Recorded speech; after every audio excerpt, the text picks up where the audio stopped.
বিবাহ তালাক হওয়ার পর সেই বউ নেওয়ার বিধান কি? তালাকের পর স্ত্রীকে যদি কেউ ফেরত নিতে চান তাহলে সেক্ষেত্রে তালাকটা যদি ফেরত নেয়ার মতো তালাক দেয় তাহলে ফেরত নেওয়া যাবে। আমি একটা কথা প্রায় বলি, বিবাহ বিচ্ছেদের পর, তালাকের পর 15 বছর 20 বছর পরেও যদি আবার স্বামী স্ত্রী একসাথে থাকতে চান, সুযোগ আছে যদি তালাক দেওয়ার সময় সেভাবে তালাক দেন। আমাদের দেশে সাধারণত তালাক দেওয়ার ক্ষেত্রে আমরা 1 তালাক 2 তালাক না, পারলে শত শত হাজার হাজার তালাক দেই। স্ত্রীকে একা না পারলে স্ত্রী 14 গোষ্ঠী সহ তালাক দেয়, আছে না নাই? এগুলা বিভ্রান্তি। যারা বিবাহ করেছেন তাদেরকে বলছি, আর যারা বিবাহ করবেন তাদেরকেও বলছি, খবরদার, দাম্পত্য জীবনে স্বামী স্ত্রীর মধ্যে যত বোঝাপড়ার গরমিল হোক, যত গন্ডগোল ফাসাদ হোক, কখনো রাগ উঠলো আর তালাক ঝেড়ে দিলেন, এই কাজটা কখনো করবেন না। আমি আমার এক উস্তাদ খুলনা দারুল উলুমের, ওনার কথা প্রায় বিভিন্ন জায়গায় বলি। হুজুরের কাছে তালাকের মাসআলা নিতে আসলে মাসআলার উত্তর দেওয়ার আগে ওনার গদির নিচে যে বেত থাকতো ওই বেত দিয়ে আগে এক দফা পিটাই নিতেন। সে কোনো অফিসার, সে কোনো ব্যবসা প্রতিষ্ঠানের মালিক এসব দেখা দেখি নাই। তালাকের মাসআলা কোনো পুরুষ লোক জানতে আসছে, এই মাসআলার উত্তর দেওয়ার আগে উনি বেতটা বের করে শরীরে যত জোর আছে জোর দিয়ে 4-5টা বাড়ি আগে মারতেন। ননদের কারণে, শাশুড়ির কারণে, বাইরের লোকের কারণে নানান ভুল বোঝাবুঝি তৈরি হয়। দিন যত অতিবাহিত হতে থাকবে, যত পারিবারিক জীবনটা সামনে এগোতে থাকবে, লাস্টিং করতে থাকবে, সন্তান বড় হতে থাকবে, ইনশাল্লাহ দেখবেন এগুলো সব হারায় যাবে। যারা ধৈর্যশীল তারা সবর করে, যারা অধৈর্যশীল তারা আগে ভাগে রাস্তা 2 দিক করে ফেলে। এই জন্য ধৈর্য সহ্য ছাড়া কখনো পারিবারিক জীবন টিকানো সম্ভব নয়।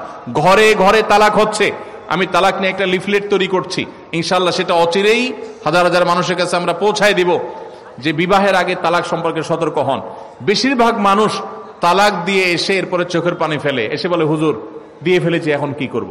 আপনি যদি 3টা তালাক দিয়ে শেষ করে থাকেন তাহলে সেক্ষেত্রে আপনার স্ত্রীর সাথে আপনার সংসার করার সুযোগ যদি নষ্ট করেন, গোটা পৃথিবীর সব হুজুর একসাথ হয়ে, মক্কা মদিনার ইমাম সাহেব যদি একসাথ হন, আপনাকে আপনার স্ত্রীর সাথে সংসার করার সুযোগ দিতে পারেন না। কারণ ব্যাপারটা হলো ছুরি মারার মতো। আমার পেটে ছুরি মেরে দিলেন, এরপর আপনি জিহ্বা কামড়াচ্ছেন, আফসুস করছেন।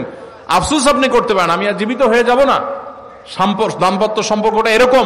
এই জন্য খবরদার, রাগের মাথায় যদি ডিসিশন নেন যে তার সাথে আমি সংসার করব না, তখন স্ত্রীকে কিছু বলবেন না। আমি যদি এজন্য বলি, রাগ উঠেছে, পারলে একটা ধাক্কা দিলেন, একটা বকা দিলেন, একটা ভালো কথা বলে বকা দিলেন, গালিগালাজ না, পারলে একটা চিমটি দিলেন। যদি আপনি অন্যায় করে থাকেন তাহলে আপনার বিচার করা যাবে। কিন্তু যদি তালাক দিয়া বসেন, সালাতুন জিদ্দুহুন্না জিদ্দুন ওয়া হাজলুহুন্না জিদ্দুন, নবীজি সাল্লাল্লাহু আলাইহি সাল্লাম বলেছেন 3টা কাজ ইচ্ছাকৃত করলে যা হবে, দুষ্টমি করে করলেও তা হবে। আমাদের দেশে বিভিন্ন জায়গায় এক সময় ছিল, এখন আছে কিনা জানি না, অনেক এলাকা প্রশাসনের অনেক ভাইয়েরা তারা বড় বড় সাইনবোর্ড লাগায় রাখছে, রাগের মাথায় তালাক দিলে তালাক হয় না। দেখছেন আপনারা এই সাইনবোর্ড? কেউ দুর্ভাগ্য হয় নাই কারোর। এরকম সাইনবোর্ড অনেক জায়গায় আছে। আমাদের দুর্ভাগ্য যে আমাদের ফটো অনেক সময় আমাদের প্রশাসন অনেক বাইরেই দিয়ে দেয়, রাগের মাথায় তালাক দিলে নাকি তালাক হয় না। তালাক কি মানুষ মহব্বত করতে করতে দেয়? স্ত্রীর সাথে মহব্বত, ভালোবাসা, আতিশয্যে তালাক দিয়ে দেয়? তালাক তো দেয়ই রাগের মাথায়। তবে শরীয়ত বলে রাগের মাথায় আপনি ব্যালেন্স হারিয়ে তালাক দিয়ে পরে আফসোস যেন করতে না হয়, এই জন্য আপনাকে সবর করতে হবে। তালাক দেওয়ার ডিসিশন নিয়েছেন, স্ত্রীর একটা মাসিক পার হওয়ার পর্যন্ত অপেক্ষা করতে হবে। আসলো আর মুখ দিয়ে তালাক বলে দিলেন, জি না। তালাক দেওয়ার নিয়ম শুনেন, যেভাবে তালাক দিলে আবারও ফেরত নিতে পারবেন কখনো চাইলে, সেটা সুযোগ কখন হবে। আপনি সিদ্ধান্ত নিচ্ছেন না আর একসাথে আমরা থাকবো না, ওকে ফাইন, পরামর্শ করছেন বন্ধু বান্ধব, বিচক্ষণ মুরব্বী, আলেম ওলামা, লয়ার সবার সাথে, তাহলে এবার আপনাকে অপেক্ষা করতে হবে। সিদ্ধান্ত নিলেন আজকে আর কালকে তালাক দিবেন, জি না, অপেক্ষা করতে হবে একটা মাসিক পার হবে, এরপরে পবিত্রতা আসবে। সেই পবিত্রতার পিরিয়ডে শারীরিক কোনো সম্পর্ক হওয়ার আগে আপনাকে তালাক দিতে হবে। এটা হলো তালাকুস সুন্নাহ। এভাবে শরীয়ত তালাক দেওয়ার নির্দেশ, যদি দিতে হয় এভাবে দিতে হবে। কেন শরীয়ত এতগুলো স্টেপ অবলম্বন করছে জানেন? কারণ শরীয়ত এনশিওর করতে চায় আপনার তালাকটা খুব বিচক্ষণতার সাথে, বুদ্ধিদীপ্ত ভাবে, সুচিন্তিত ভাবে হয়েছে, ঠান্ডা মাথায় হয়েছে, বুঝে শুনে হয়েছে। আপনি এটা অ্যাবনর্মাল হয়ে মেজাজ হারিয়ে আপনি মাথা গরম করে দিয়ে ফেলেননি। এটা নিশ্চিত করবার জন্য এতগুলো সময়, এতগুলো স্টেপ নিয়েছে যে একটা মাসিকের পিরিয়ড পার হওয়ার পরও স্বামী স্ত্রী একে অন্যের প্রতি যথেষ্ট আকৃষ্ট হওয়ার কারণ থাকা সত্ত্বেও সেই শারীরিক সম্পর্ক করার আগে আপনি তালাক দিচ্ছেন, মানে হলো যথেষ্ট যৌক্তিকতা আছে এবং আপনি খুব কনভিন্স হয়ে বুঝে শুনে তালাক দিচ্ছেন। এটা এনশিওর করার জন্য শরীয়ত এতগুলো বাঁধ দিয়েছে, এই বাঁধ পার হওয়ার পর আপনাকে তালাক দিতে হবে। আমাদের দেশে হাজারের ভিতরে 999 জন মানুষ তালাক দেওয়ার সময় মুখ দিয়ে আসলো আর পট করে তালাক দিয়ে দিল। এটা সুন্নাহ তালাক নয়। এই তালাকটা, এইভাবে তালাক দেওয়া, এটা একটা গুনাহের কাজ। এভাবে তালাক দিবেন না, তালাক দেওয়া যাবে না। এই জন্য যুবক ভাইরা যারা বিবাহ করবেন ভবিষ্যতে, আপনারা জেনে রাখেন ঘরে ঘরে তালাক হচ্ছে। ঢাকায় যতগুলো বিবাহ রেকর্ড হয় আনুপাতিক হারে প্রায় পাল্লা দিয়ে ততগুলো বিবাহ বিচ্ছেদ হয়। ভয়ঙ্কর ভাবে তালাক বেড়ে চলেছে। কয়েক জায়গায় মাহফিলে গিয়েছি, এলাকার চেয়ারম্যান সাহেবরা বলছে, ভাই আমি চেয়ারম্যান হওয়ার পরে যে বিচার আচার আমার কাছে আসছে, বিসমিল্লাহ করছি তালাকের বিচার দিয়া। একজন বলছেন যে কয়েকদিনের ভিতরে 20-25টা তালাকের বিচার আসছে, আর যেগুলো আমার কাছে আসে সেগুলো তো আমাদের হিসাবের বাইরে। এই জন্য আপনাদের প্রতি উদাত্ত আহ্বান রাখতে চাই, আমাদের সংসারগুলো সব খান খান হয়ে যাচ্ছে। সবাই সংযমী হতে হবে, ধৈর্যশীল হতে হবে।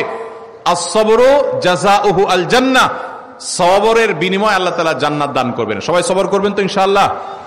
দাম্পত্য জীবনে আর যা হোক, খবরদার কখনো মাথা গরম করে তালাক দিবেন।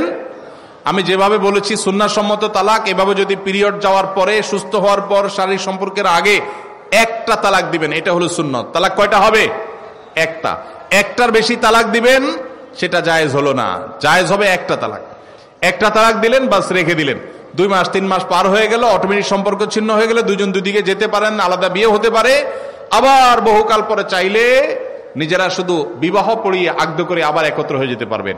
আর যদি আপনি একটা দিয়েছেন, আবার আরেকটা দিয়েছেন, 6 মাস পর আরেকটা দিয়েছেন, দিয়ে 3টা শেষ করে ফেলছেন, তাহলে আর কখনো বিবাহ যদি মক্কার ইমাম সাহেব এসেও পড়ায়, তারপর আর একসাথে থাকতে পারবেন না। আল্লাহ তাআলা আমাদেরকে এই বিবাহ বন্ধন এবং তালাকের ক্ষেত্রে শরিয়াকে মেনে চলার তৌফিক দান করুন। একজন স্ত্রী তার স্বামীকে তালাক প্রদান করেছেন, কিন্তু স্বামী তার স্ত্রীকে তালাক প্রদান করেননি। এখন স্ত্রী আবার তার স্বামীর নিকট ফিরে আসতে চান, কিন্তু তালাকের 1 বছর পূর্ণ হয়েছে। এখন করণীয় কি? প্রথম কথা হলো, তালাকের কোনো উত্তর এইভাবে আমরা কোনো সংক্ষিপ্ত প্রশ্নোত্তরের সেশনে বা কোনো মিডিয়াতে, টেলিভিশনে আমরা দেই না। কারণ তালাকের প্রশ্নের উত্তর নিতে হলে ডিটেইল সব লিখে তারপরে তার উত্তর নিতে হয়। এখানে একটু হেরফের হয়ে গেলে বেশকম হয়ে যায়। এই আব্দুল্লাহ জাহাঙ্গীর রহমানুল্লাহ প্রতিষ্ঠিত আসুন্নাহ ট্রাস্টের এখানে আলহামদুলিল্লাহ দাওয়া বিভাগ রয়েছে, গবেষণা বিভাগ রয়েছে। এখানে ওলামা একরাম, মুফতি সাহেবরা আছেন, বড় বড় দেশ সেরা ওলামা একরাম আছেন। সে সমস্ত ওলামা একরামের কাছে আপনাদের যাদের তালাকের প্রশ্ন আছে বিস্তারিত লিখে প্রশ্ন জমা দিবেন, তারপর উত্তর নেবেন। আমি এই প্রশ্নের উত্তরটা স্কিপ করলাম, এটা ফতোয়া বিভাগে উপস্থিত হয়ে তারপর উত্তর দিবেন। কারণ এক পক্ষের কথা শুনে বা আংশিক কথা শুনে তালাকের উত্তর দেওয়া যায় না। এখানে একটা সম্পর্ক থাকা না থাকার ব্যাপার, ডিটেল শুনতে হবে। সবচেয়ে ভালো হয় লিখিতভাবে প্রশ্ন করবেন, তার উত্তর ফতোয়া বিভাগ থেকে নেবেন, ডিটেল লিখবেন। এরকম সংক্ষেপে 2 লাইন 3 লাইন না। কি বলেছে, কি না বলেছে, কিভাবে দেওয়া হয়েছে।